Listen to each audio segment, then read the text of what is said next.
Bien, empezamos la clase de hoy entonces. Bien, doctora, puede empezar.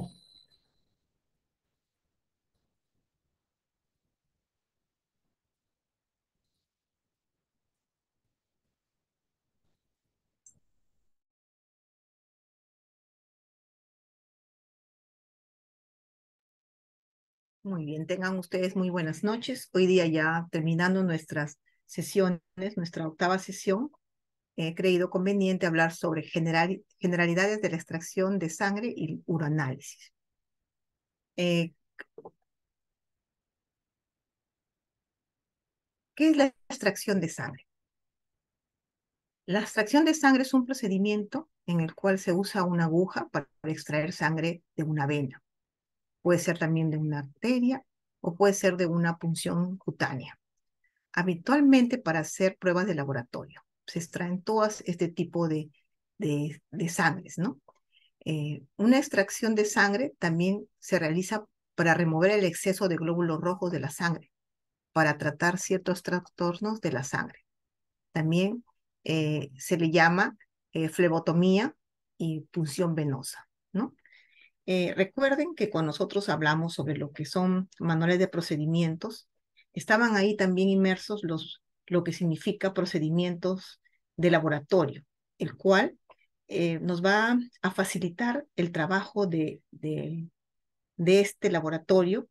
Nos va a traer un sistema de información que va a servir como consulta para cualquier personal que esté involucrado dentro de las tareas de laboratorio, sobre todo aquel personal nuevo, aquel personal que estamos recién adiestrando. Para todo eso nos va a servir este manual de procedimientos de laboratorio.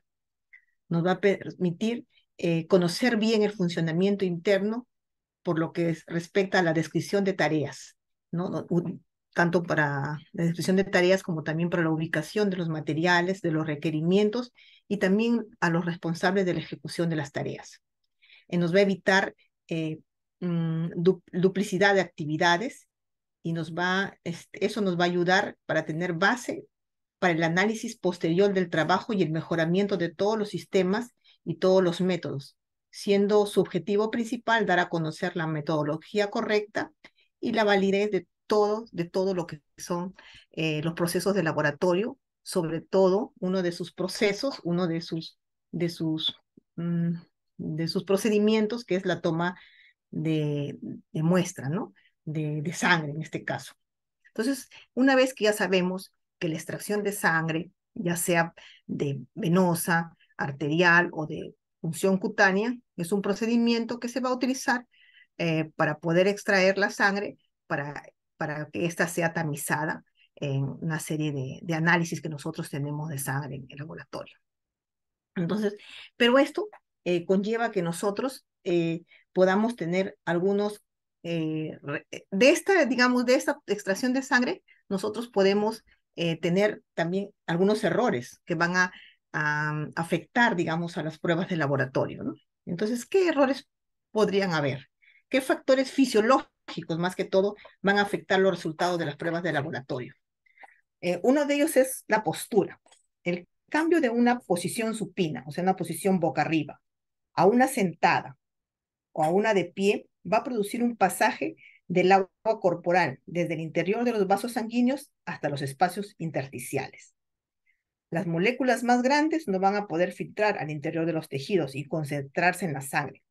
Por lo tanto, va a haber algunos aumentos significativos en los valores de las pruebas de los lípidos, de las enzimas y las proteínas. Por eso es muy importante evaluar la postura del paciente. Otra cosa que puede afectar nuestros resultados, otro factor fisiológico que puede afectar nuestros resultados, es el ritmo circadiano. Los niveles de algunas hormonas, como el cortisol y la corticotropina, disminuyen en la tarde. Otros valores, como la del hierro y los eosinófilos, suelen aumentar en la tarde. Por eso es que el ritmo circadiano depende también de qué pruebas vamos a sacar. Van a ver, algunas se van a ver alteradas si las sacamos en la mañana, otras en la tarde. El ejercicio. El ejercicio es otro factor fisiológico. Dicen que la actividad muscular va a elevar los valores de las pruebas de creatinina, las pruebas de proteínas, de la aspartato transaminasa, de la lactaso deshidrogenasa, porque hay algunos estudios que sugieren, que creen que el ejercicio activa la coagulación y la fibrinólisis también se va a incrementar. Va a incrementar, por tanto, también el recuento de plaquetas.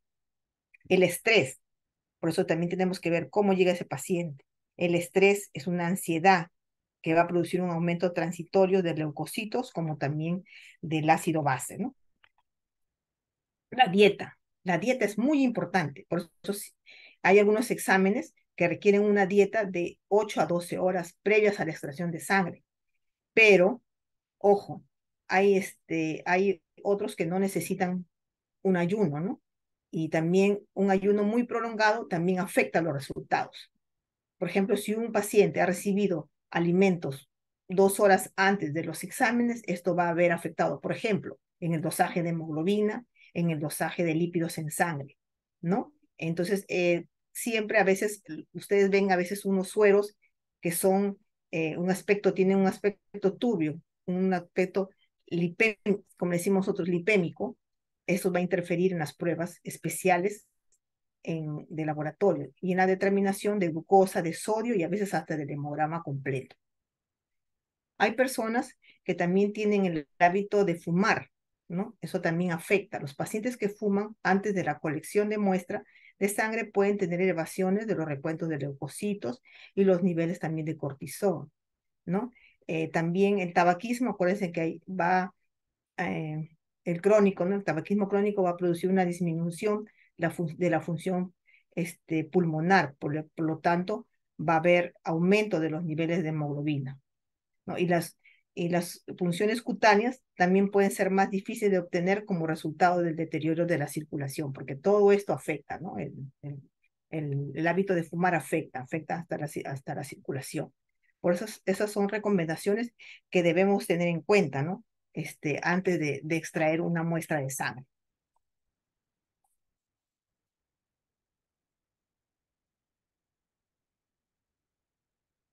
Ahora, ¿cómo vamos a obtener las muestras? Yo les había hablado de que hay 3 tipos de muestras de sangre: la arterial, la venosa y la muestra por punción cutánea. De acuerdo al examen hematológico, nosotros vamos a ver qué tipo de muestra vamos a necesitar. Por ejemplo, si en una sangre arterial, ¿para qué es muy importante? Por ejemplo, cuando hacemos los electrolitos, ¿no? Los gases arteriales necesariamente tiene que ser en sangre de tipo arterial. Las venas, ¿no? Cuando nosotros, la anatomía, en lo que es la punción venosa es muy importante. Generalmente nosotros utilizamos la vena cubital, la mediana y la cefálica. Esas son las que se prefieren para la toma de muestras de sangre. Pero también se pueden usar otras venas, ya sea en brazo o en manos, ¿no? En la vena cefálica, recuerden que se encuentra en la cara lateral, en la parte radial del brazo, y la vena basílica está en la cara medial cubital, ¿no? En la parte del cúbito. Estas venas se extienden a través de la fosa antecubital y se ramifican dentro de ella, creando las grandes venas antecubitales y las proximales del brazo, ¿no? Ahí yo les he graficado para que lo vean mejor, ¿no? Donde está la vena cefálica, la mediana, que es esta, y la cubital. La arteria braquial tiene una irrigación sanguínea del antebrazo y de la mano.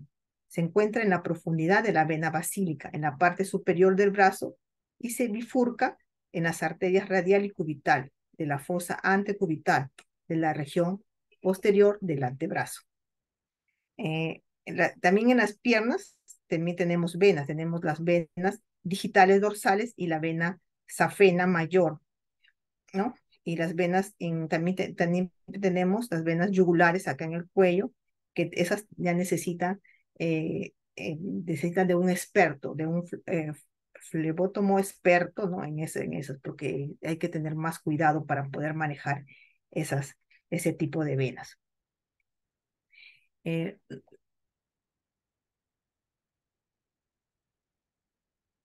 Acá tenemos también eh, lo que es lo que es la punción arterial. Aquella que está oxigenada por el pulmón es el 20% del volumen total, está bombeada por el corazón y su composición es muy uniforme. ¿Por qué se dice que es el 20% del volumen total?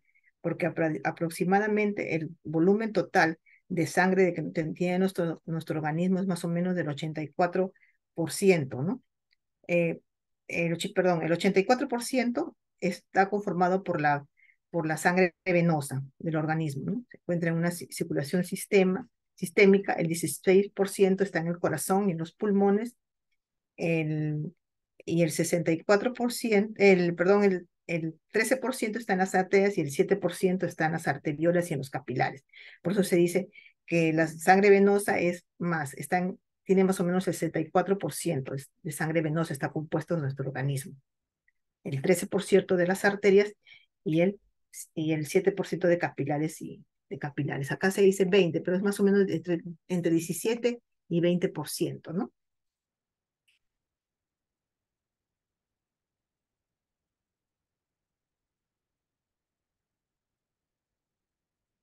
Acá estamos graficando cómo vamos este, a cómo es la obtención de la muestra venosa. Acuérdense que la muestra venosa está compuesta por el 70% del volumen total, ¿no? Eh, este, es una fuente importante de sangre para análisis. Eh, es Eso también es una vía de introducción de agentes terapéuticos porque por ahí, ¿no? Por las venas, a nosotros nos aplican cualquier medicamento que tenemos, ¿no? Acá, si ustedes pueden ver, acá ya describimos lo que es la mediana cefálica, la mediana basílica, la vena cubital, la vena radial y la vena mediana. Acá lo describe con mayor claridad, creo que en el gráfico anterior.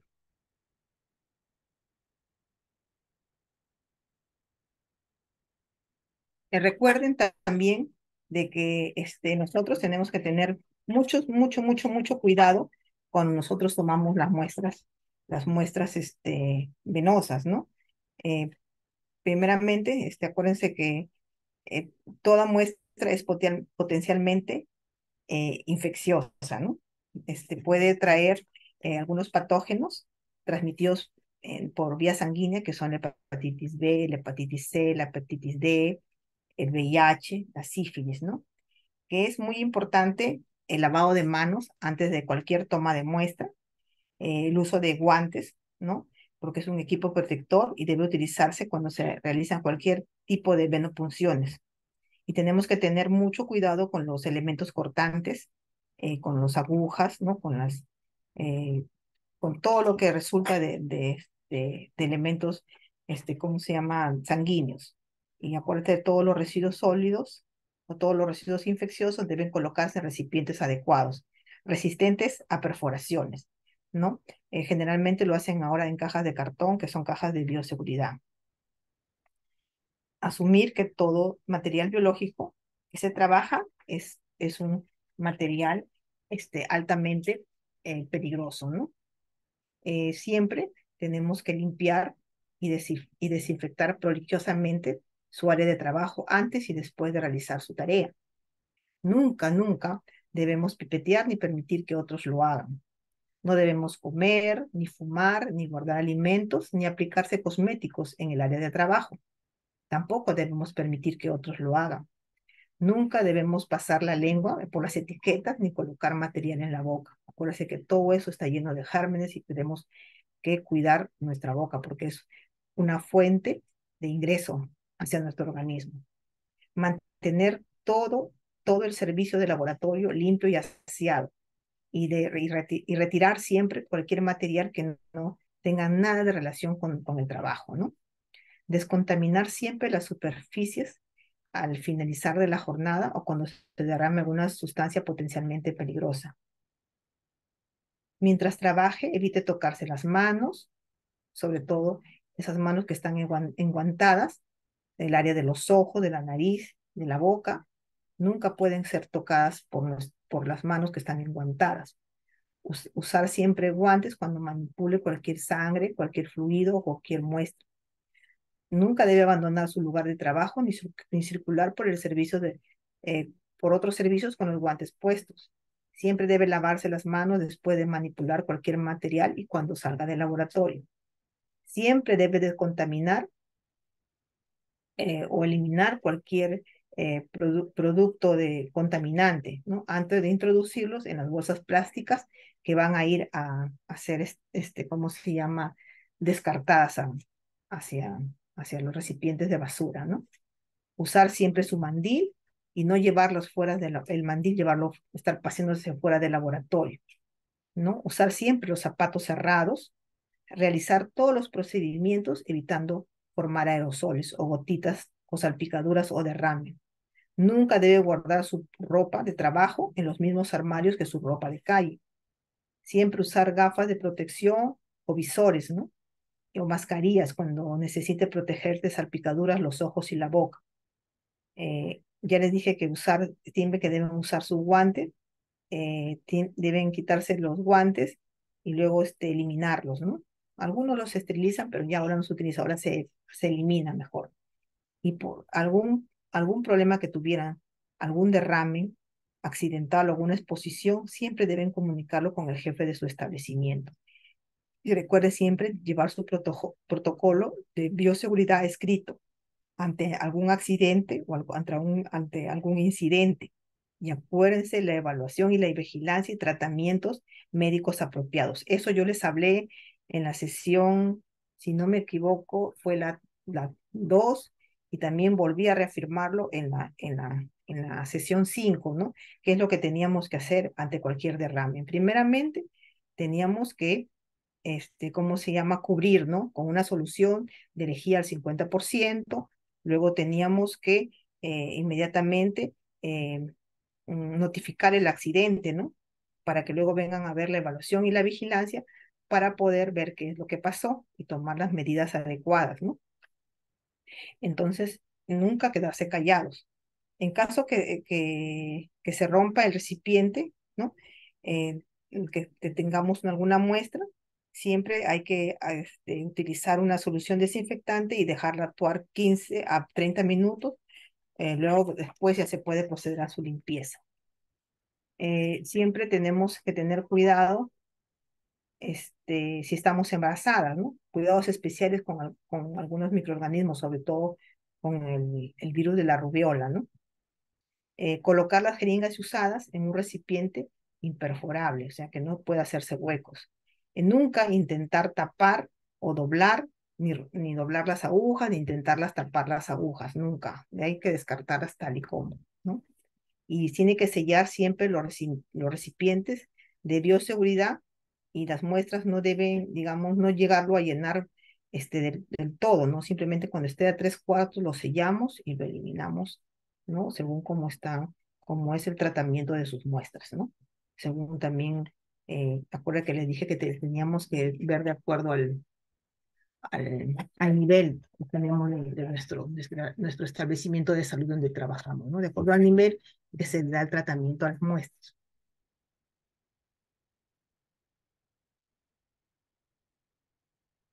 Bueno, la obtención de muestras de sangre, ¿no? Se puede obtener por punción de la piel, ¿no? Cuando es una percutánea, por ejemplo, ahí estamos viendo cuando hemos hecho por lo que es por capilar, ¿no? El capilar, acuérdense que mm, es del 7 al 10% del volumen total de sangre. ¿De dónde procede? De arteriolas, de vénulas, perdón, de capilares, de vénulas, y su composición, dice, tiene composición de parte arterial y parte venosa. También tiene líquido intersticial e intravascular, ¿no? ¿Qué pasa? ¿Qué pasa cuando utilizamos sangre de tipo capilar? Puede interferir en algunos resultados como son la glucosa, los leucocitos, los eritrocitos, la hemoglobina, las plaquetas, porque haya lesión en las paredes de estos capilares, ¿no?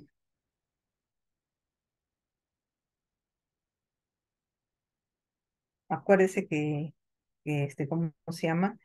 Em, En la punción venosa, ¿cómo vamos a trabajar, no? En la punción venosa es que vamos a desinfectar prolijosamente la zona, vamos a aplicar el torniquete a unos 4 centímetros sobre el sitio de punción, vamos a fijar bien la vena con los dedos sobre y debajo del sitio de punción, vamos a penetrar con la aguja en la piel con un ángulo de 15 grados y con el bisel hacia arriba, ¿no? Ese es más o menos cómo se va a hacer la punción venosa, ¿no? El paciente tiene que pedirle que esté relajado, tienen que identificar bien sus tubos, tienen que informar al paciente sobre el procedimiento, tienen que preparar todo el material necesario, ¿no? Cuando esté el paciente ahí sentado, cuando lo tengan ahí con el torniquete, van a corretear y van a estar buscando su material, que les falta el, el algodón, que dónde está el alcohol, ¿no?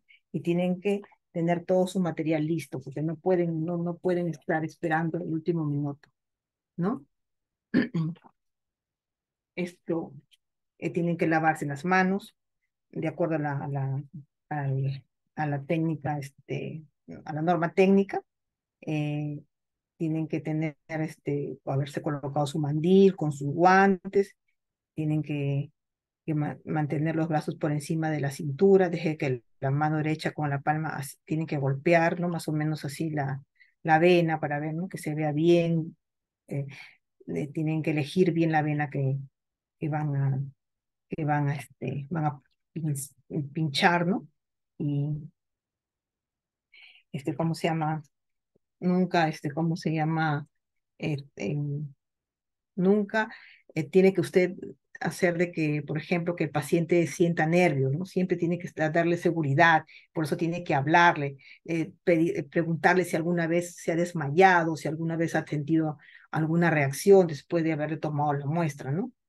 ¿No? Porque algunos de frente van y pinchan, eso no puede ser, tienen que ir despacio, tienen que, ¿cómo se llama? Hablarle al paciente. Acuérdense que están hablando, están tratando con personas, ¿no? No están tratando con robots, entonces esas son cosas, ¿no? Está bien que estemos apurados, está bien que siempre tengamos la presión de que ya rápido tenemos que empezar, pero no. Yo pienso de que todo tiene su momento, su lugar, así que tienen que ir preparando al paciente, porque de pronto pinchan y se desmaya por ahí el paciente. ¿Qué pasaría si a ver pacientes que empiezan a vomitar? Y sobre el vómito no le vas a empezar a sacar la muestra, tienes que esperar, ¿cómo se llama? Tenerlo ahí un rato y después ya procedes a sacar la muestra. Porque pueden haber complicaciones en la recolección de la sangre. Por ejemplo, hay pacientes que pueden presentar una equimosis, una contunción. Esta complicación es bastante común cuando se obtienen muestras de sangre y se produce por la pérdida de una cantidad pequeña de líquido alrededor del tejido. Entonces, esto nosotros, ¿cómo lo podemos prevenir? Aplicando la presión directa en el sitio de la punción, de la venopunción. Y en lugar de tener el brazo flexionado, ¿no? Porque decimos, sacamos la muestra y lo flexionamos, pero si vemos que se está formando una equimosis, ahí mismo hacemos presión fuerte en el sitio de la venopunción y con eso nosotros vamos a ayudar. Hay pacientes que se desmayan, le da el síncope, como se dice. Entonces, eso también es bien común, es la segunda complicación común. Entonces, ¿qué podemos hacer? Si el paciente comienza a desmayarse, el flebotomista debe quitar la aguja de inmediato, debe hacerle que baje un poco la cabeza y aplicarle compresas frías en la parte superior del cuello. Entonces esto va a ir poco a poco. Le vamos a dar un poco de agua o si lo podemos tener a la mano un poco de un jugo de naranja. Si no le damos, lo más seguro es darle un vaso de agua fría, que esperan más o menos 30 minutos y después ya le puedes volver a sacar, ¿no? Pero después que esté tranquilo, le mides la presión, todo para ver si está bien. ¿Qué pasa cuando hay un hematoma?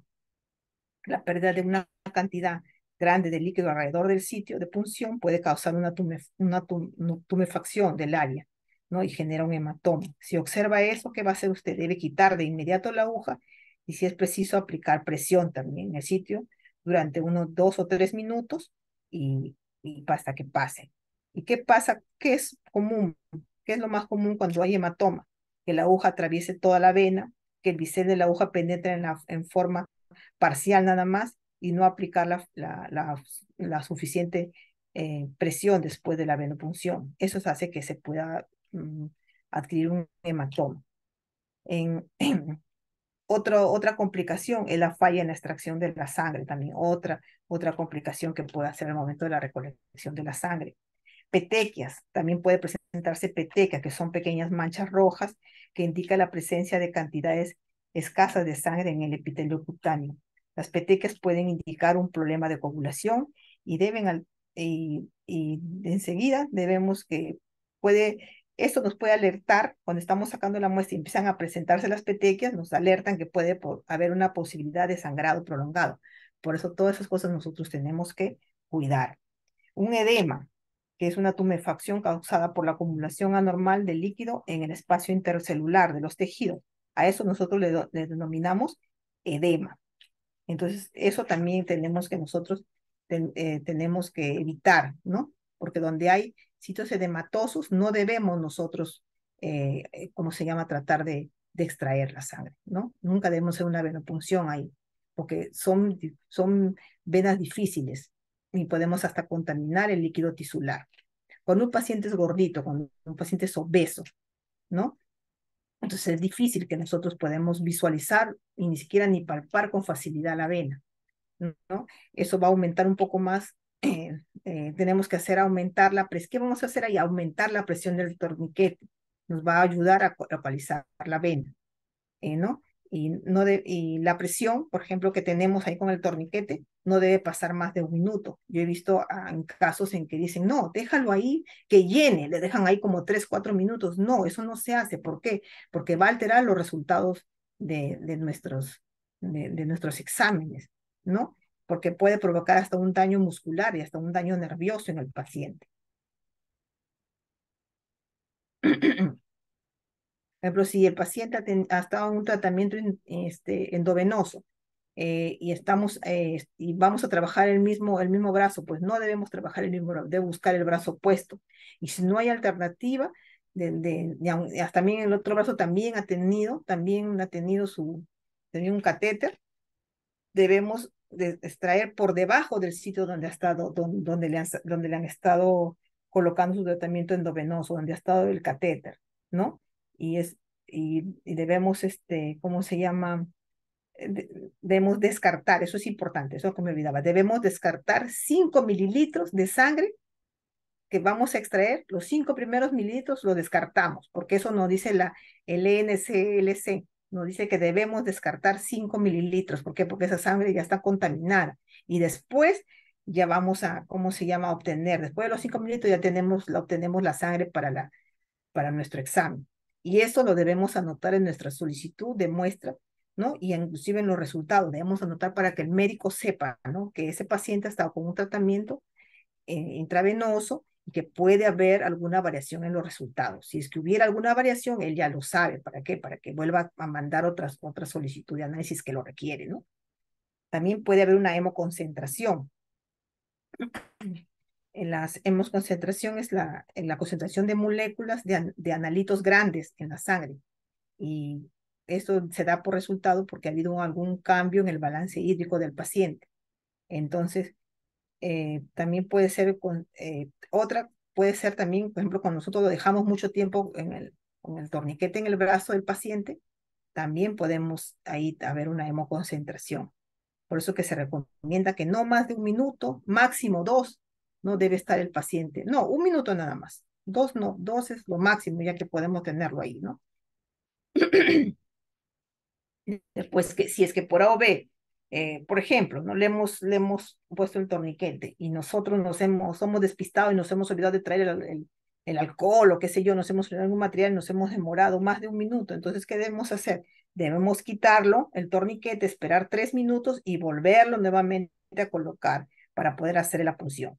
No después de 3 minutos vamos a hacer la punción. Eso no se hace. Yo he escuchado a muchos laboratoristas que dicen, hay que llenar la vena, porque no se ve, hay que llenarla, tenemos ahí 3 minutos, 4 minutos. No, eso no, altera totalmente los resultados y podemos hacer una hemoconcentración, podemos ocasionar cualquier problema al paciente. Así que ya saben, eso no se puede hacer, ¿no? Después también Nunca se debe trabajar con venas quemadas, con venas dañadas, con venas con cicatrices o venas ocluidas. Estas condiciones deben evitarse porque no permiten que la sangre fluya libremente. Puede ocasionar cualquier dificultad a la hora de obtener la muestra, puede haber cualquier obstrucción.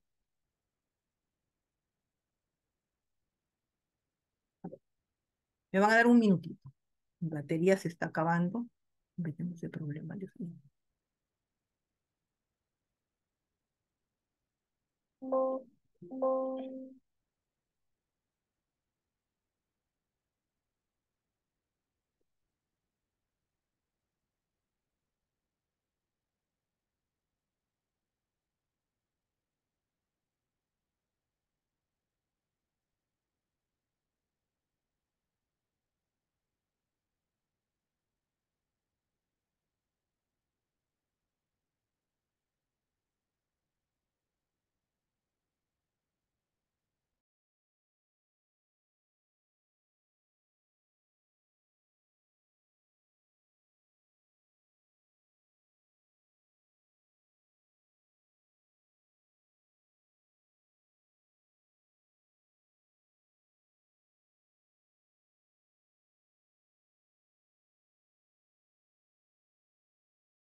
Ya, discúlpenme, por favor. Entonces les decía de que esas cosas tenemos que tener mucho cuidado a la hora de tomar la muestra, que parecen cosas simples, pero que no, va a afectar a los resultados del paciente. Cuando un paciente, por ejemplo, puede sufrir también de convulsiones o temblores, hay pacientes que se han convulsionado en el momento que estamos haciendo la punción. Si se produce eso, inmediatamente nosotros debemos retirar la aguja, ¿no? Y debemos garantizar la seguridad del paciente, ¿no? Evitando cualquier objeto donde se pueda lesionar, ¿no? Y llamar inmediatamente al médico o a la enfermera para que nos apoye. ¿Qué pasa cuando un paciente vomita o se ahoga? Si el paciente comienza a vomitar, dice que la cabeza nosotros la debemos colocar, posicionar de modo que no se vaya a aspirar durante los vómitos, ¿no?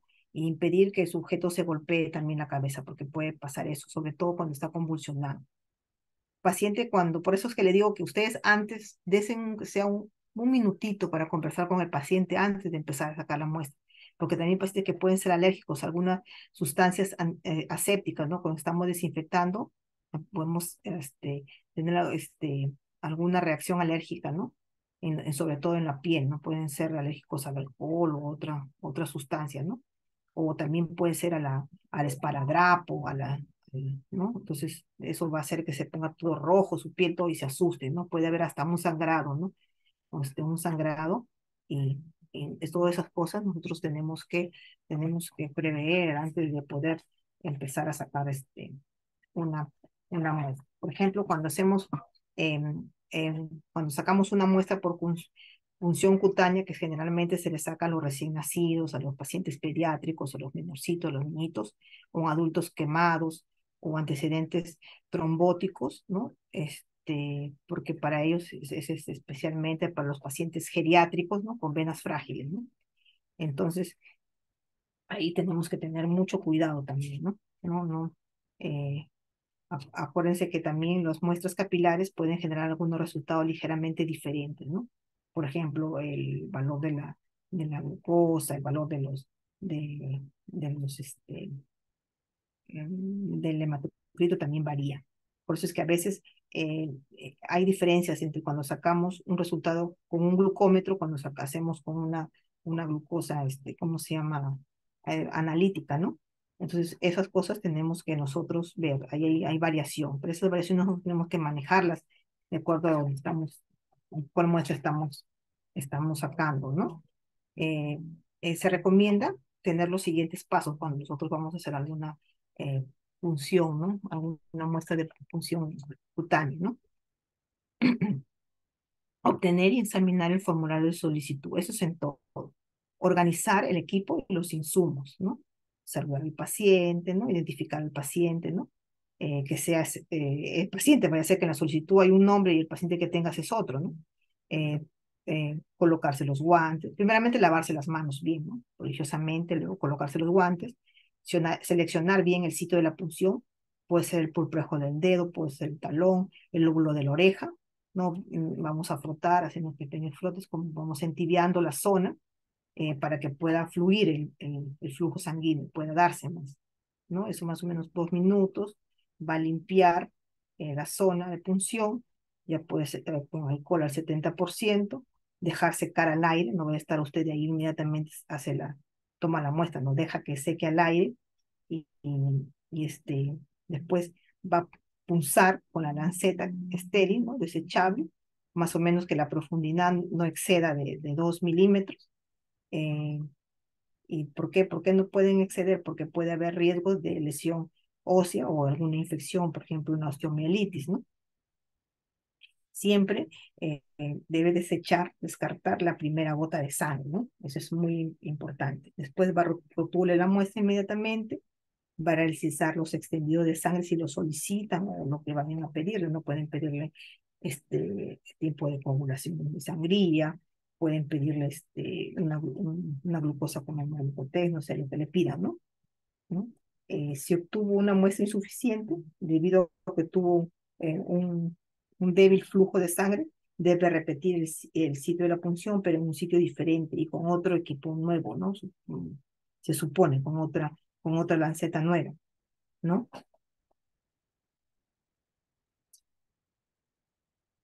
Luego ya que vaya, una vez que tenga ya todo listo, va a descartar todo lo que ha utilizado, ¿no? Otro material biopeligroso, y va a entregar las muestras rotuladas, ¿no? Las va a llevar al laboratorio para sus exámenes, ¿no?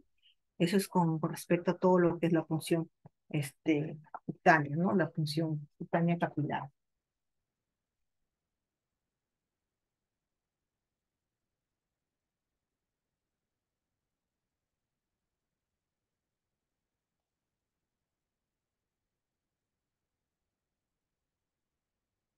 Dice, formas en las que se realiza el examen. La mayoría de veces la sangre se extrae de una vena localizada en la parte interior del codo o del dorso de la mano. Se limpia el sitio con un desinfectante o un antiséptico. Se coloca la banda estéril alrededor de la parte superior del brazo con el fin de aplicar presión en la zona. Esto hace que la vena que esté debajo se llene de sangre, ¿no? Acuérdense que no debe estar más de 1 minuto. Se introduce una aguja en la vena, luego se extrae. Se coge la sangre en un frasco hermético o un tubo adherido a la aguja. Ahora se utilizan los tubos al vacío, ¿no? La banda elástica se retira del brazo, se saca la aguja y el sitio se cubre con un vendaje para detener el sangrado. En bebés o en niños pequeños se puede utilizar un instrumento puntiagudo llamado lanceta para punzar la piel y hacerla sangrar. La sangre se recoge en un portaobjetos o en una tira reactiva. Se puede colocar un vendaje sobre la zona si hay algún sangrado, ¿no? Eso es lo que nos dice. ¿No? Acuérdense que siempre verificar si es el paciente o no, ¿no? Después nosotros podemos tener algunas ventajas y algunas desventajas de lo que es una punción venosa. Ya, disculpe que regrese a la punción venosa, se me había ido esa parte. ¿Cuál es la ventaja? Que nosotros vamos a obtener cantidad suficiente de sangre para múltiples pruebas, ¿no? Eh, las alicuotas del plasma y el suero se pueden congelar, es menos traumática hacer una punción venosa, ahí se presenta menos hemorragia eh, y hay menos compromiso de la vialidad de los tejidos. ¿Cuál es una desventaja de una punción venosa? La desventaja es que puede haber un éxtasis venoso, una muestra inapropiada, puede haber hemoconcentración, lo que les había dicho, ¿no? Antes. Puede ser que haya componentes inestables, ¿no? Y para examinársele rápidamente, ¿no? Eso no es muy apropiado. No debe obtenerse con lo que les había dicho, que cuando un paciente estaba con un tratamiento endovenoso, no debe, no, es una desventaja sacar una punción venosa. También es difícil en niños, en obesos y en pacientes que sufren de desmayos. Eso es un poco difícil en lo que es una punción venosa. Eso es uno de los inconvenientes que nosotros tenemos. Para lo que es, ¿cómo se llama acá? ¿Qué recomendaciones nosotros debemos tener para una punción venosa? Tenemos que tener un apoyo en caso de una persona que sufre algún desmayo, evitar, evitar inyección de aire en la vena, ¿no? No puede haber entrado nada de aire. Si vamos a sacarlo con jeringa, no debe haber aire, ¿no? Evitar extracción en extremidades con venoclisis, lo que les decía, eh, donde ha habido transfusión de sangre tampoco, donde ha habido una fístula arteriovenosa tampoco, donde hay una cirugía de mama tampoco. Realizar punción debajo de la misma, si es que hay un tratamiento, debe poner debajo, donde se le ha estado colocando el tratamiento. Si hay algún problema con la vena, debe poner una compresa caliente por 15 minutos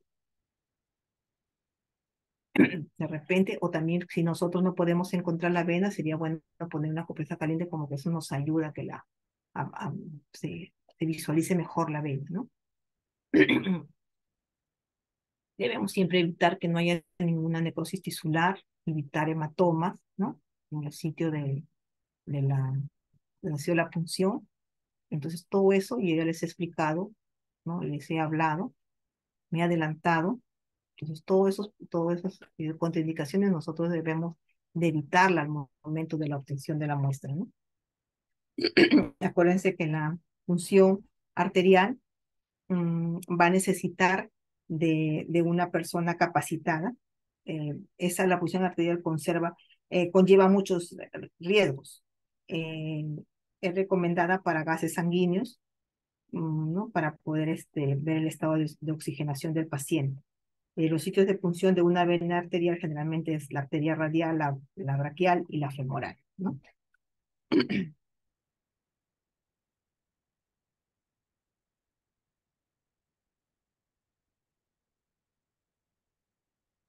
La punción arterial, selección y anestesia, se tiene que anestesiar el sitio de punción, eh, la, eh, tiene que hacerse la jeringa con un émbolo que tiene anticoagulante. Para realizar la prueba, primero tiene que palpar la arteria, limpiar prodigiosamente. Si limpiamos bastante el sitio donde vamos a trabajar con sangre venosa, con sangre arterial, es mucho más difícil poder, ¿no?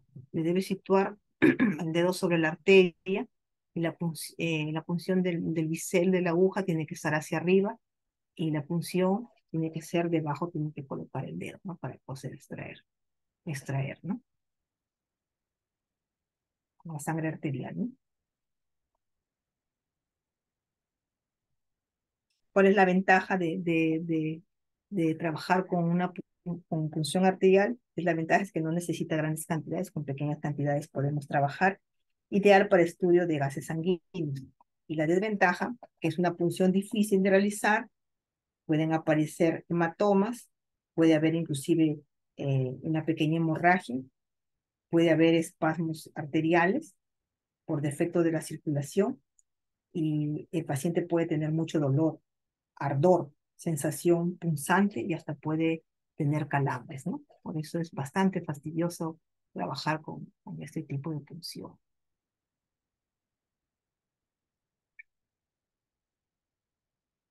La técnica, sangre penetra en la jeringa y va a retirar la aguja. Coloca la torunda en el sitio de punción, va a aplicar una presión por 5 minutos. Acá sí tenemos que aplicar la presión fuerte, por 5 minutos, para que no se puedan formar los hematomas, ¿no? La muestra expulsa burbujas de aire, va a expulsar las burbujas de aire, va a extraer la aguja de jeringa, va a taparla. Ahí se trabaja con jeringa. Tapar jeringa con un dispositivo especial, va a mezclar con anticoagulantes, con rotación entre las manos, y se envía inmediatamente al laboratorio, pero con hielo. Con hielo se trabaja.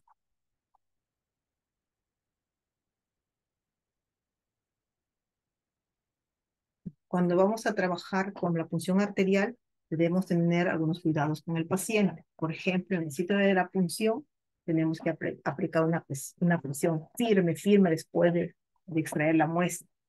Vamos a tener que medir los signos vitales antes y después de la punción. Si observamos ciertos signos de hinchazón, cianosis, hemorragia y hormigueo, eso tenemos que tener bastante cuidado cuando extraemos lo que es la muestra de presión arterial, para lo que es vena arterial, perdón, arterias, la punción arterial. Ahora vamos a hablar sobre los tubos para la obtención de muestras de sangre. Por ejemplo, acá tenemos al, al de tapa lila. El tubo de tapa lila es aquel que tiene EDTA, ¿no? Que es la sal sódica, potásica de ácido. Ese es el EDTA. Esto va a ser para estudios. ¿Para qué nos sirve? Esto nos sirve para estudios hematológicos, ¿no? Sirve para lo que es determinaciones hematológicas. Tenemos que invertir, una vez que extraemos la sangre, invertimos el tubo más o menos por cinco veces, ¿no? Y para que no se forme ningún coágulo. Tiene el EDTA como anticoagulante, más o menos son 3 mililitros de sangre mezclados suavemente, ¿no? Se utiliza para hematocrito, para medir hematocrito, hemoglobina, para hacer hemograma, para el recuento de blancos, de plaquetas. Siempre tenemos que es muy importante mantener la relación entre sangre y anticoagulante para evitar falsos resultados. Una vez tomada la muestra, se puede dejar a temperatura ambiente o también se puede refrigerar para su traslado, ¿no? El tubo de tapa roja, el tubo de tapa roja es aquel que no contiene ningún anticoagulante, por lo tanto sirve para determinaciones bioquímicas de rutina como creatinina, transaminasas, todo lo que es bioquímica, ¿no? También puede ser para determinaciones serológicas para VIH, para RPR, ¿no? También nos sirve para glucosa, ¿no? Pasadas 4 horas, van a alterarse los resultados de glucosa y de potasio. Eso es lo que deben tener en cuenta. También nos sirve para medir electrolitos y también hasta para medir bicarbonato, ¿no? Lo que es el de tapa roja. El, el de tapa, el de tapa verde también es para plasma. El tapa verde tiene heparina. En su composición tiene heparina, que es un anticoagulante natural. Se utiliza principalmente para la obtención de plasma en bioquímica clínica y también para los hormonales. Preserva la muestra, eso es muy importante, por 8 hasta por 10 horas, ¿no?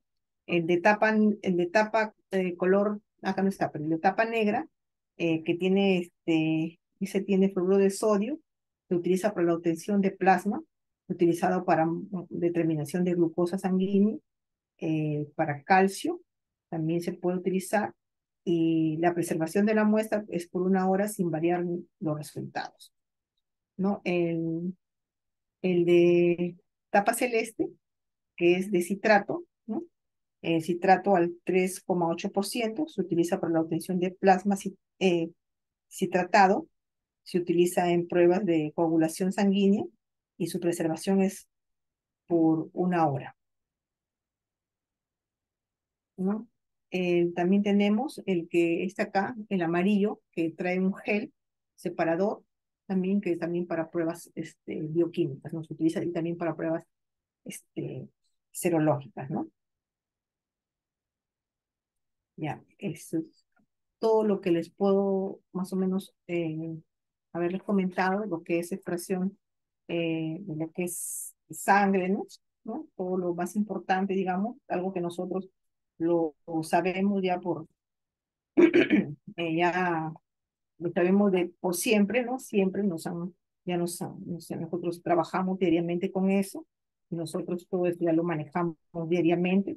Hay cositas que a veces se nos van olvidando por el camino, pero ya lo vamos haciendo recordar, y recordar es volver a vivir, aparte nosotros lo vivimos diariamente, ¿no? Entonces simplemente ha sido un pequeño recuerdo, un pequeño, este, un- hemos hablado algo que nosotros lo conocemos diariamente. Ahora vamos a hablar de lo que es ya el uroanálisis, pero para eso les voy a pedir un par de minutitos, que quiero tomar un vaso con agua y para poder seguir charlando con ustedes. Me van a permitir unos minutitos, por favor. Muchísimas gracias.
Muchas gracias por haberme dado un par de minutos. Ahora vamos a ver lo que es la orina. ¿Qué es la orina? La orina no es más que un filtrado, un ultrafiltrado del plasma, a través del cual el riñón va a excretar sus desechos tóxicos generados por el metabolismo celular. La estructura de un examen de orina es así, ¿no? Las generalidades, que son todo su aspecto físico, ¿no? Que es el aspecto, el color, el olor, la densidad, el pH. En la parte de lo que es el examen químico, vamos a nosotros encontrar lo que son el, el, las- el dosaje de lo que es las proteínas, la glucosa, la acetona, la presencia de bilirrubina, posiblemente los bilinógenos, los nitritos, y en el examen microscópico, que vamos a encontrar acá las células epiteliales, ¿no? Los cilindros, los cristales, los eritrocitos, los leucocitos, las bacterias. Eso está compuesto más o menos la estructura de un examen de orina, ¿no?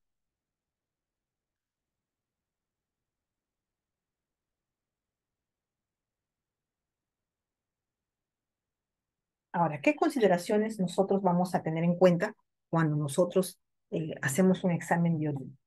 La muestra debe ser preferiblemente la primera de la mañana, debe ser recogida en un recipiente estéril, sobre todo si es para hacer un urocultivo, ¿no? Esas bien la dan en el laboratorio, bien se compra en una farmacia, ¿no? Recogerla después de un lavado cuidadoso de los genitales externos, va a descartar el primer chorro de orina, la primera parte de la micción, luego va a recoger la parte restante directamente en el frasco, ¿no? En el frasco que va a recolectar la muestra. Se debe tapar, se debe roturar y entregar lo más pronto posible al laboratorio. Se dice que debe ser antes de la media hora, máximo una hora, tienen para entregar, porque si no ya empieza a descomponerse y empiezan a proliferar las bacterias, ¿no? Si no se puede ir pronto al laboratorio antes de la media hora o de la primera hora en que se ha recolectado la orina, debe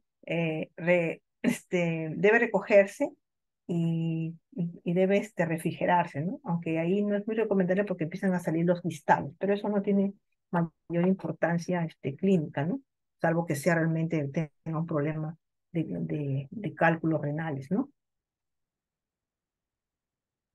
Eh, si no va a recolectar la primera orina, también puede ser, que es lo ideal, la primera orina puede ser una orina de momento, pero entonces debe tener una ingesta de líquidos para que pueda eliminar la orina rápidamente, ¿no? En su aspecto físico, en su examen físico, nosotros vamos a hablar sobre la cantidad. Primero el color, ¿no? El color de la orina. Nosotros hablamos que el color puede variar de un amarillo a un ámbar oscuro según la concentración de los pigmentos urocrómicos y en menor medida pequeñas cantidades de urobilina o de uroeritrina, ¿no? Los cambios bruscos de color pueden indicar un proceso patológico o la ingesta de sustancias que pueden colorear a esta orina, ¿no? Y se van a eliminar, ¿no? Por la orina. Por ejemplo, en el caso de cuando uno ha comido beterragas, ¿no? Las remolachas, inclusive algunos medicamentos, algunas drogas, también hacen que esto se cambie de color. ¿Y qué sustancias pueden ser? Algunas son patológicas, otras no son patológicas. Por ejemplo, si tenemos un color blanquecino en la orina, ¿no? Puede ser por pus, también puede ser no patológicas por fosfatos, ¿no? Cuando es muy amarillo, puede ser patológicas por presencia de bilirrubinas, no patológicas por acriflavina. Cuando es anaranjada, patológica puede ser la urobilina, no patológica puede ser la nitrofurantoína, la riboflavina, el piridium, ¿no? Cuando es rosada, cuando es patológica puede ser por presencia de eritrocitos, cuando no es patológica por la aminopirina, ¿no? Que es no patológica, cuando es rojo por hemoglobina, por la mioglobina, ¿no? Y cuando no es patológico puede ser por la eh, fenotiacida, ¿no? Por el metildopa, por el piridium, ¿no? En la fenacetina también hacen que también pueden colorear, ¿no? Cuando es rojo castaño, también por la porf- porfibolina, perdón, porfobilina, y puede ser. Y también puede hacerse inclusive un castaño a negro por la melamina, presencia de melamina cuando es patológica, las profilinas, ¿no? Y cuando es no patológica, puede ser por algún compuesto con hierro o con nitrofurantoína o hasta el metronidazol también puede colorear oscuras las orinas, ¿no? Entonces, todas esas cosas nosotros tenemos que tenerlas bien en cuenta. También ahí puede prestarse de color hasta verdoso por infección por pseudomonas, en el caso patológico, y cuando no es patológico, por vitaminas del complejo B, por el timol también puede ser, ¿no? Todas esas cosas tenemos que nosotros tener muy en cuenta. Ahora, si hablamos de la cantidad, ¿no? Perdón, ahí me dice que es claridad, pero dice es cantidad, ¿no? La cantidad de la orina eliminada en 24 horas más o menos debe ser de 1.200 a 1.400 mililitros en 24 horas. Acuérdense que los niños eh, tienen a veces un volumen menos que el del adulto, casi la mitad, ¿no? Cuando nosotros hablamos de la poliuria, que es el aumento anormal del volumen urinario en 24 horas, ¿qué puede provocar la poliuria? El aumento de ingesta de líquidos, el descenso de la temperatura ambiental, factores nerviosos o emocionales, las alteraciones metabólicas como la diabetes mellitus, la diabetes insípida, las lesiones del piso del cuarto ventrículo, las lesiones del sistema nervioso central, una nefritis, también puede ocasionarnos la poliuria, o sea que es el aumento normal del volumen urinario. ¿Y qué puede haber? Lo contrario, ¿qué puede pasar cuando hay disminución del volumen urinario, ¿no? Puede haber lo que se llama la oliguria. ¿Y se produce en qué casos? En sudoraciones muy acentuadas, o en restricción de líquidos, en procesos infecciosos agudos, en trastornos cardíacos que afectan la circulación renal, en hemorragias, en diarreas, también en vómitos, ¿no? En la citis, y pueden también disminuir el volumen urinario porque disminuyen el volumen circulatorio, ¿no? Y también puede haber anuria. ¿Qué cosa es la anuria? Es la falta de eliminación de orina y puede deberse a la ausencia de real de secreción. Puede haber mecanismos de obstrucción por cálculos, por una estenosis, por una parálisis de comprensión, ¿no?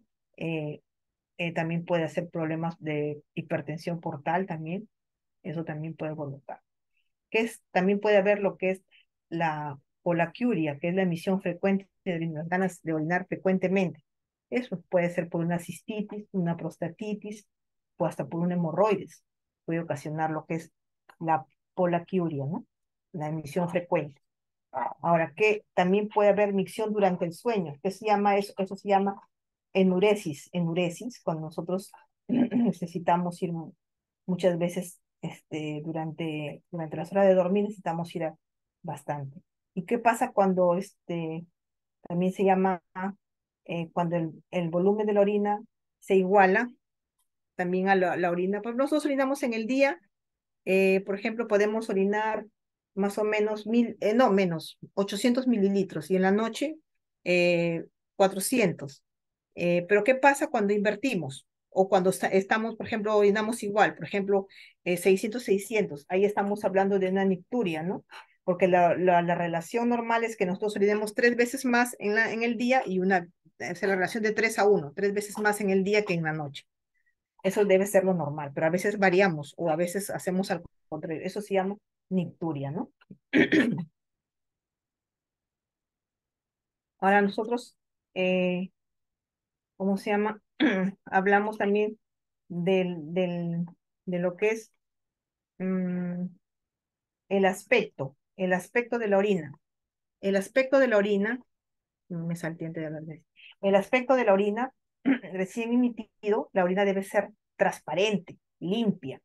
La aparición de una turbidez eh, suele ser normal, pero en la primera orina de la mañana, porque estamos concentrados, está cargada nuestra orina, como está concentrada de sales, y puede haber algunos cristales, eso es normal, pero, que, pero, pero la turbidez que sigue, continúa durante todo el día, es porque hay un proceso patológico de base. Eso sí tenemos que investigar, puede haber una infección de vías urinarias, ¿no?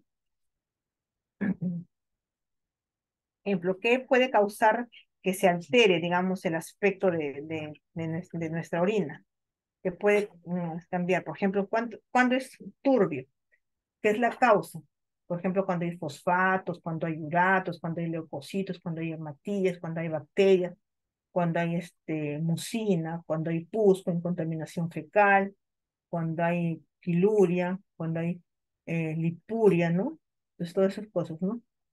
Eso nos puede dar. Ahora, el olor. ¿Cómo es el olor de nuestra orina? ¿Cómo debe ser? El olor de la orina es característico, ¿no? No es desagradable, pero es un olor característico de que es orina. La orina también puede ser anormales por algunos alimentos, por el ajo, por el espárrago. Cuando una persona come mucho ajo, puede ser más fuerte el olor, ¿no? Igual cuando come espárrago.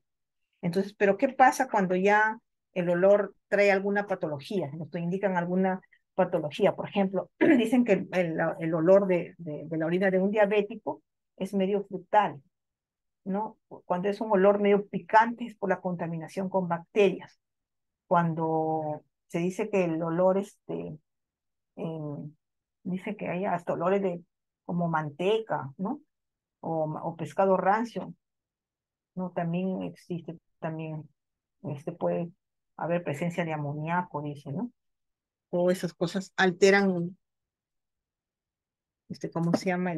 El olor de nuestra orina. ¿Mm? Ahora, ya hemos hablado de lo que es la cantidad, hemos hablado de lo que es el olor, hemos hablado de lo que es el aspecto, ¿no? Ya hemos hablado casi de todo. Nos faltaba hablar de lo que es la densidad. La densidad más o menos se dice que la densidad debe ser más o menos entre 1005 a 1015 máximo, ¿no? ¿No? Ya cuando hay algún proceso, ya porque eso le vuelve menos denso o más denso la orina. Hay algo patológico puede ser. Dice que los resultados de los aspectos físicos del análisis de la orina pueden utilizarse para confirmar datos de los aspectos químicos o microscópicos de este análisis, ¿no? Las descripciones habituales son amarillos pálidos, como les decías, amarillos oscuros, ámbar. El color amarillo de la orina está causado por la presencia de un pigmento que se llama tuchum, denominado ucrónomo en 1864. Ese es el que le da el color amarillo a la orina. El color anormal de la orina, cuando es incoloro, debido a la poliuria, puede ser por diabetes insípido, diabetes mellitus o una ingesta excesiva de agua, lo que les comentaba. Cuando es amarillo oscuro, cuando la orina es muy concentrada, cuando es rojo puede contener hemoglobina, mioglobina, anilinas, ¿no? Eso es lo que yo también ya les había comentado. Cuando es verde, por infección de pseudomonas, cuando es ámbar porque contiene bilirrubina, cuando es rosado o café puede ser por eritrocitos, cuando es negro puede contener metronidazol, melanina, metildopa, ¿no? También ya lo habíamos comentado. La orina recién remitida, normal, puede ser limpia, en especial si es una muestra limpia de chorro medio o chorro intermedio. Ya también lo habíamos conversado.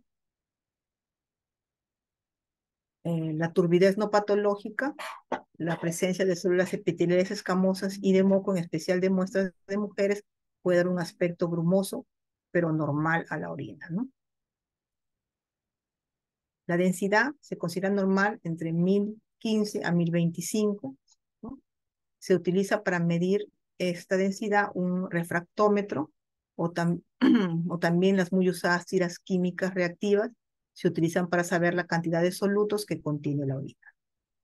Acá está el famoso refractómetro y acá están nuestras famosas tiras de orina, que es lo con la que trabajamos actualmente. El aumento de la densidad, entre las causas de un aumento de densidad se encuentra la diabetes mellitus, la insuficiencia renal, la insuficiencia cardíaca, las hepatopatías, los vómitos, las diarreas. El olor de la orina, subgéneres, amoniacal por infección urinarias por bacterias, generalmente las que hacen ureasa positiva, el alcohol por intoxicación por etanol, si es dulce, las cetonurias, ayuno prolongado, también diabetes, fecaloides, si hay alguna fístula vesículo-intestinal, ¿no? Ahora vamos a hablar de lo que es el aspecto, el aspecto químico de, eh, de lo que es la orina, ¿no? Ahora se está utilizando las ciras reactivas, ¿no? Hay algunos también, hay unos analizadores, ahora que ya hay los Clinitec, de analizadores de orina, pero nosotros estamos utilizando, ¿no? Lo que es las tiras reactivas de orina, ¿no?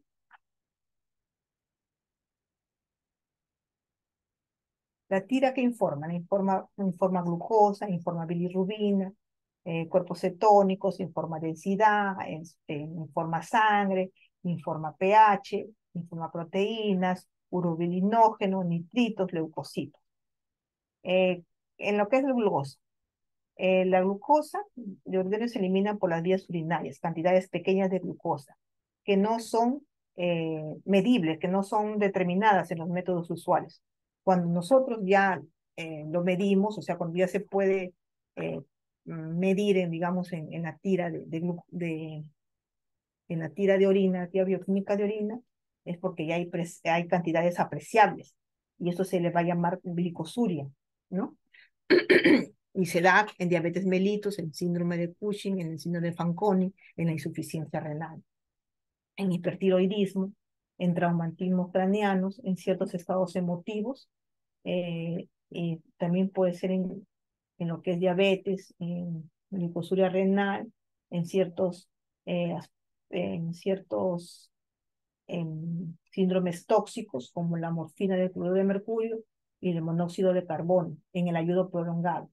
Pueden aparecer en la orina otras sustancias reductoras de naturaleza glúcida o no, como la pentusuria, la flucosuria, la lactosuria, la alpo, lactonuria. Entonces, algunas sustancias también como el hipoclorito de sodio y el agua oxigenada también pueden dar falsos positivos, ¿no? En lo que es, ¿cómo se llama? La medición de lo que es la glucosa, ¿no?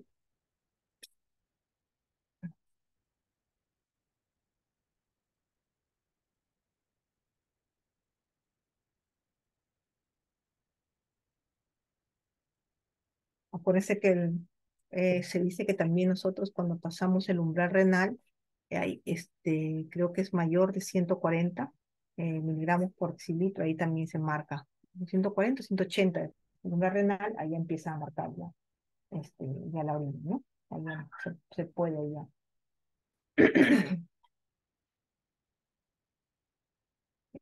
¿Cuándo es cuando también marca la que es la bilirrubina?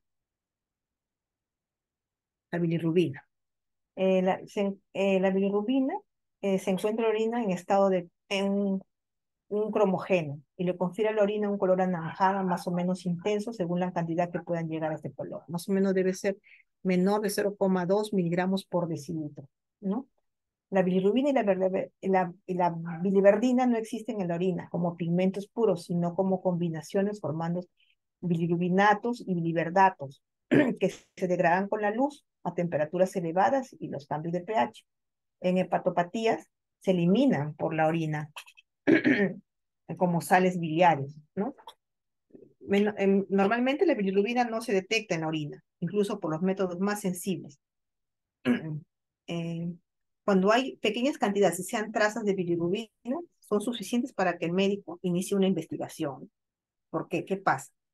Colores atípicos que no son comparables con los patrones positivos o negativos de la tabla pueden tratarse de pigmentos biliares que enmascaran la reacción.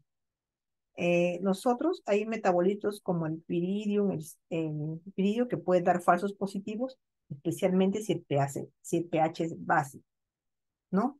Metabolitos del fenol pueden también dar falsos positivos. Concentraciones de ácido ascórbico mayores de 20 miligramos por decilitro pueden causar también falsos negativos. Eso es con respecto a lo que es la bilirrubina. Positivo va a dar en ictericias obstructivas, en daño hepático y un cáncer hepático o cáncer de los conductos biliares, ¿no? En lo que es cetonas, se denominan cuerpos cetónicos. Y estos pertenecen a un grupo de 3 componentes que son el ácido acetilacético, el ácido beta hidroxibutrílico y la acetona. Los cuerpos cetónicos aparecen en excesos en sangre y en orina cuando el metabolismo hepático de las grasas se acelera, ya sea por carencia del glúcido como la inanición, o también por exceso de grasa en la alimentación, por alteraciones de la regulación enzimáticas como la diabetes. Ahí aparecen los cuerpos cetónicos. En la orina normal sí contiene cuerpos cetónicos, pero en muy pequeñas cantidades, que no son detectables por métodos comunes, ¿no? Se observa cetonuria en diabetes, ¿no? Descompensada, en diabetes avanzada, cuando ya contiene lesiones renales, ¿no? Hay cetonuria en los vómitos, en los niños y en otros vómitos graves, en la eclampsia, en las pacientes que sufren eclampsia también, eh, en el hiperinsulinismo también va a aparecer, en procesos febriles prolongados también, en ciertos trastornos gastrointestinales también puede aparecer. También puede aparecer en ayunos prolongados y en procesos de, que comprometen la nutrición también. Y también dice que también pueden sufrir, cuando también nosotros sufrimos de cáncer gástrico, también pueden aparecer, ¿no?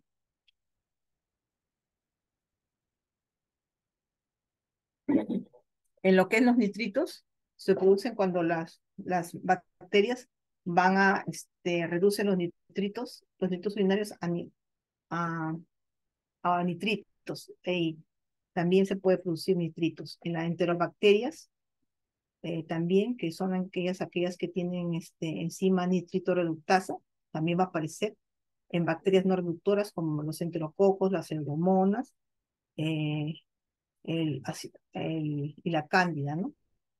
Y, ay, perdón,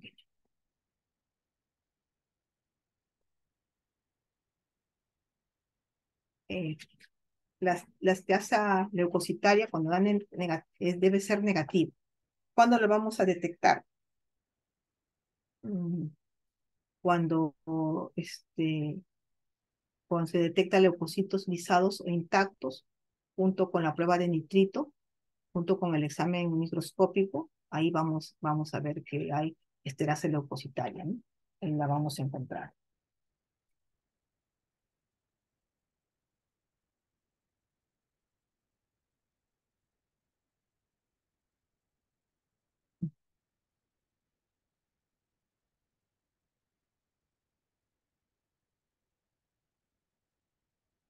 ¿Cuándo vamos a detectar sangre?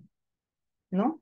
La sangre se puede, cuando ya es trazas, ya empiezan a preocupar, ¿no? Hay que hacer una valoración clínica para ver qué pasa. El desarrollo de unos puntitos verdes que denotan la presencia de eritrocitos en, en la tira reactiva indica ya la necesidad de una investigación profunda, ¿no? La sangre suele encontrarse en la orina durante los periodos menstruales de la mujer. Ojo, también por eso es que hay que, cuando nosotros tomamos la muestra y preguntamos si la mujer está menstruando, ¿no? Eso es algo que debe ser. Yo pienso debemos rechazar la muestra cuando está en periodos menstruales, o si no tenerlo muy en cuenta, ¿no? Ojo, colocar ojo para que el laboratorista que vaya a hacer el examen se dé cuenta, ¿no? De eso. La sensibilidad de esta prueba disminuye en orinas con alta densidad. La prueba es igualmente sensible para hemoglobina que para mioglobina. Eh, también el hipoclorito también puede dar falsos positivos para lo que es sangre, ¿no?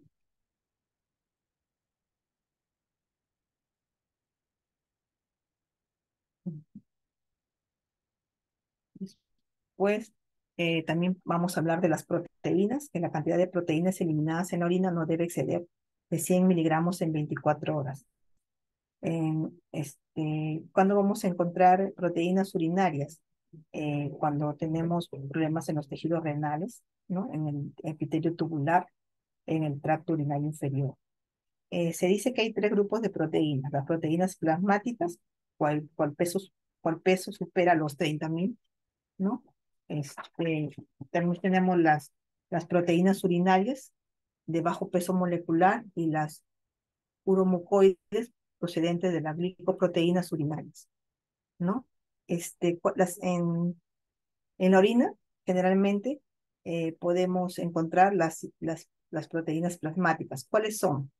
Las albúminas, la prealbúmina, la alfa-1 glicoproteínas ácida, la alfa-1 lipoproteína, las transferinas, las heptoglobinas, la inmunoglobulina A, la inmunoglobulina G, la alfa-2 macroglobulina, el fibrinógeno, la beta-lipoproteína y la inmunoglobulina M no se encuentran en la orina.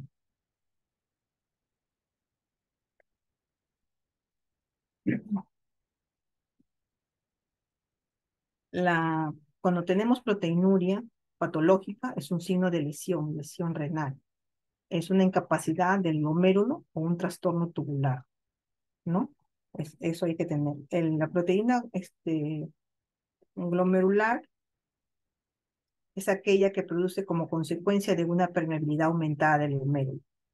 La proteinuria tubular se presenta como consecuencia de un daño tubular y la proteína mielomatosa desaparece en el mieloma y en ciertas condiciones asociadas, ¿no? La tira reactiva es más sensible a a la albúmina, que a la, ¿cómo se llama? Que la hemoglobina, que a la proteína de Ben-Jones, ¿no? Que a las mucoproteínas. Ella es más sensible a la albúmina. Cualquier resultado de trazas, eh, que pueden ser resultados falsamente positivos, hay cuando hay unas orinas con alta densidad, cuando hay unas orinas muy alcalinas, cuando hay unas orinas contaminadas, eso nos puede traer como consecuencia falsos positivos.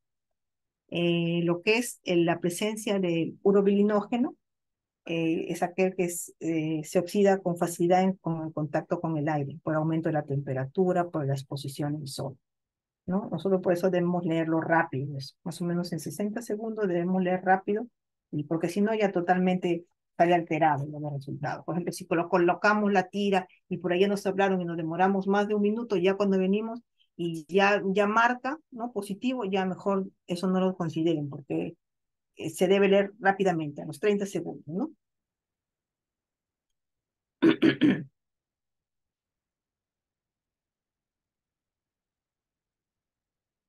Puede ser, también se dice que la tira va, cuando no está bien conservada, también puede dar falsos positivos. Por ejemplo, dice que su temperatura óptima es de más o menos 20 grados centígrados, máximo 26 grados centígrados, ¿no? En medio ambiente, ¿no? Pues si no, también altera. Cuando también se lee nitritos, también, me olvidaba de haberles comentado, cuando se lee nitritos también tiene que ser rápido, más o menos 60 segundos, porque si no, también va a alterar también los resultados. No se puede leer después de más de un minuto ese tipo de, ¿no? De resultados. Ahora, una vez que ya hemos terminado, vamos a hablar sobre el sedimento urinario. En el sedimento urinario, ¿qué pasa? ¿Qué vamos a encontrar? Vamos a encontrar cilindros, vamos a encontrar las células epiteliales, vamos a encontrar leucocitos, vamos a encontrar hematíes, vamos a encontrar bacterias, ¿no? Todo lo que vamos a encontrar en... A ver, lo primero que vamos a... ¿Qué criterios ustedes creen que van a... Antes de pasar a esto, yo quisiera hablarles algo. ¿Qué criterios de rechazo ustedes tienen cuando, por ejemplo, ¿cómo se llama? Han trabajado con orina? ¿Por qué las podrían rechazar? La pueden rechazar porque no hay un volumen inadecuado, cuando se cree que ha estado contaminada con heces, ¿no? Esas cosas nosotros tenemos que tenerlas muy en cuenta, ¿no? Cuando el frasco no es el ideal, ¿no? Esas cosas ya nos hacen que nosotros inmediatamente rechacemos, rechacemos las, la muestra, ¿no? Ya no nos da, ¿cómo se llama? Confiabilidad, digamos, para poder trabajar esas muestras, ¿no?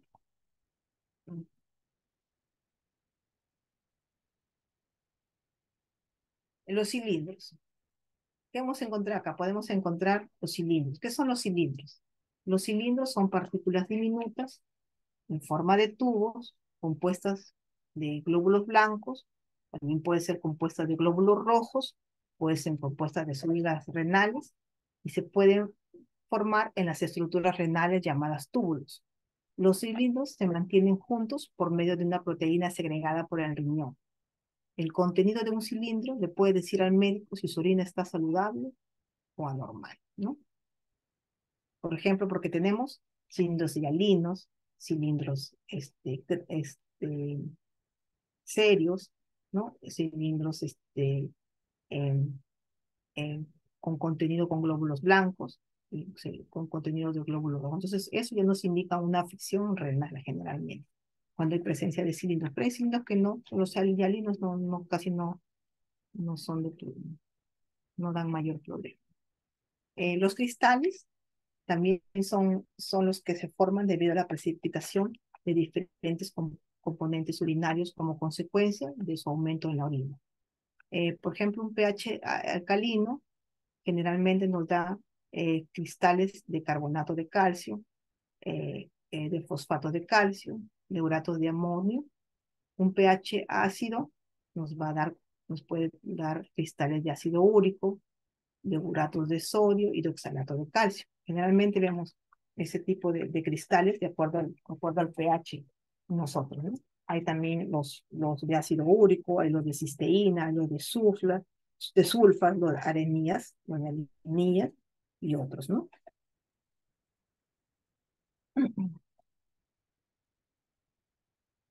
Las células. Las células, hay células procedentes del tracto urinario, que son células del producto de la descamación del tracto urinario, las tubulares o renales, también hay de los túbulos proximal, del distal, del colector, también hay células de transición del epitelio urinario, desde la pelvis renal hasta la porción superior de la uretra. Hay también las pavimentosas o escamosas de la porción inferior de la uretra, ¿no? Todas esas cosas nosotros nos vamos a ir viendo, ¿no? En lo que es el sedimento urinario, ¿no? ¿Qué más podemos hablar en el sedimento urinario? También vamos a hablar de las células procedentes de la sangre. Lo normal es que tengamos de 0 a 4. Ya cuando hemos pasado eso, ya preocupa, ya tenemos que estar preocupados, ¿no? Los leucocitos ya están, ¿cómo se llama? Si es una orina normal, generalmente no debe tener más de 4. Los resultados positivos tienen un significado clínico, aún con la lectura de trazas, son sin significado cuestionable, a menos que se repita la muestra, ¿no? Porque puede haber contaminación. Darse cuenta que algunas mujeres también pueden dar falsamente positivo debido a contaminación con flujo vaginal, ¿no? Que contengan leucocitos, que contengan tricomonas, bacterias y eritrocitos. Entonces, eso sí nos va a dar también falsos, falsos positivos, ¿no? Eh, Cuando un paciente es diabético también suele tener bastantes problemas de esa índole, ¿no? Generalmente nosotros debemos, ¿cómo se llama? Combinar, ¿no? Con la prueba de nitrito, ¿no? Si es nitrito positivo, entonces generalmente si se trata de bacteria. Eh, eh, También tenemos una piura estéril, lo que es tuberculosis, uretritis, tumores de vejiga o uso de corticosteroides, ¿no? Células procedentes de la sangre, como son los eritrocitos, eh, que nos dan, ¿cómo se llama? La presencia de hematuria. Lo normal es que tengamos de 0 a 3 eritrocitos por campo. Cuando hay falsos positivos, cuando hay periodo menstrual, cuando hay posparto, cuando hay restos de detergente, o sea, del hipoclorito, cuando hay presencia de la peroxidasa microbiana, ¿no? Y disminuye también la sensibilidad cuando hay orinas en alta densidad o cuando hay orinas con proteinuria alta,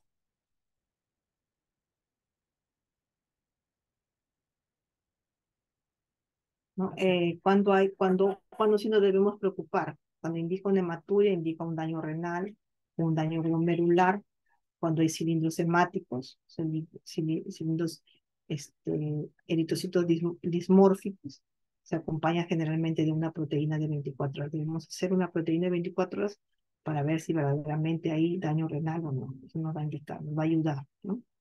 Eh, Urológica, cuando hay problemas de eritrocitos normal, pero con tumores. O sea, el eritrocito está bien formado y nos va a dar o sea, vamos a visualizar eritrocitos normales en orina y generalmente se da por problemas urológicos o por tumores, o por cálculos, o por infecciones. ¿Ya? En cambio, en el otro, cuando hay daño renal, el eritrocito tiene diferente forma, ¿no? Está, está, está dimórfico, no tiene una morfología normal. Entonces, eso nos puede indicar que sí hay daño renal, que no diferencia cuando hay problemas urológicos, ¿no? También eso es un signo de una enfermedad renal temprana.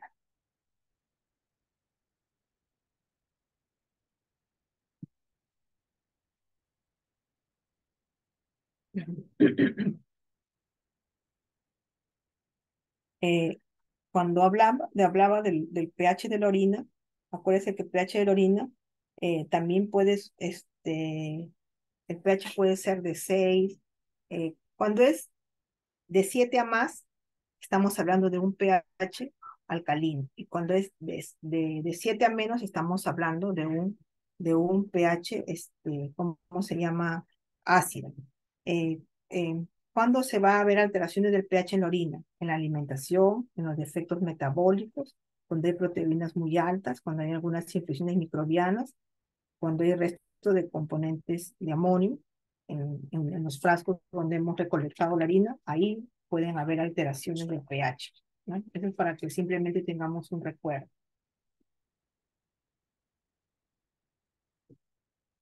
De otra cosa podemos hablar a nivel de lo que es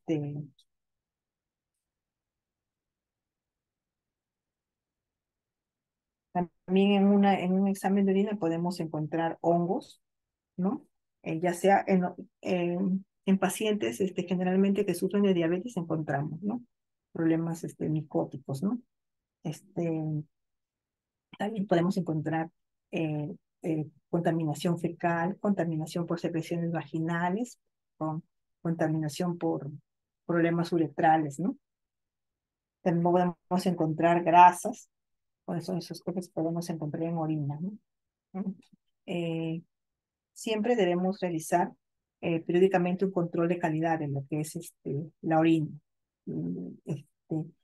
Acuérdese que tenemos que tener el material, debe estar limpio, debemos revisar la calidad del lavado de los tubos, de las pipetas y de las láminas de las laminillas, si es que reusamos material, ¿no? Si no, excelente. Pero también ahora hay que tener cuidado con las laminillas, porque vienen laminillas opacas, rayadas, algunas con restos de grasas que nos pueden dar resultados alterados, ¿no? Ponen que su microscopio tiene que estar limpio y que tiene que estar en óptimas condiciones también, ¿no? Sus reactivos, generalmente lo que es las tierras reactivas, acuérdense que tienen que estar a una temperatura ideal. Lo ideal es que estén menos de 26 grados centígrados, ¿no? Entonces tienen que tener bastante cuidado en esas cosas que parecen, que no tienen importancia, pero sí tienen importancia. Cuando nosotros centrifugamos para sacar el sedimento urinario, siempre debemos de tener cuidado de que sea la misma cantidad de orina en todos los tubos de ensayo, ¿no? No unos tengan más, otros menos. Eso es importante, colocar la misma cantidad, ¿no? Siempre tenemos que, aparte acuérdense que, ¿cómo se llama? Las orinas tienen que estar bien rotuladas, no podemos confundirnos, ¿no? Tenemos que tener siempre ¿cómo se llama? Tener cuidado en esas cosas, que parecen que no son de importancia, pero sí. Acuérdate que la densidad, los valores bajos de densidad se van a observar en diabetes insípida, en nefritis crónica, en trastorno del origen nervioso. Y valores altos los vamos a observar en diabetes mellitus, en nefritis parenquimatosas y en procesos febriles. Esas son cosas que tienen que tener muy en cuenta.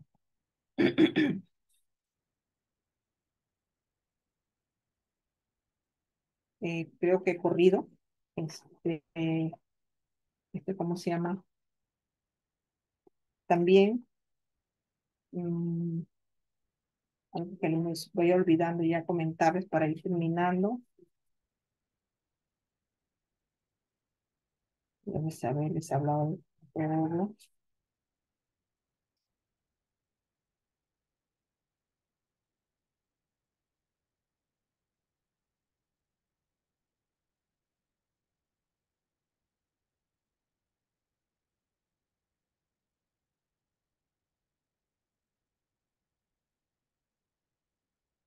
Bueno, creo que eso es todo lo que hoy día les he podido preparar. Yo les agradezco mucho eh, por la deferencia que me han dado. Agradezco mucho a todos. Espero que haya cumplido alguna de sus expectativas. Muchísimas gracias.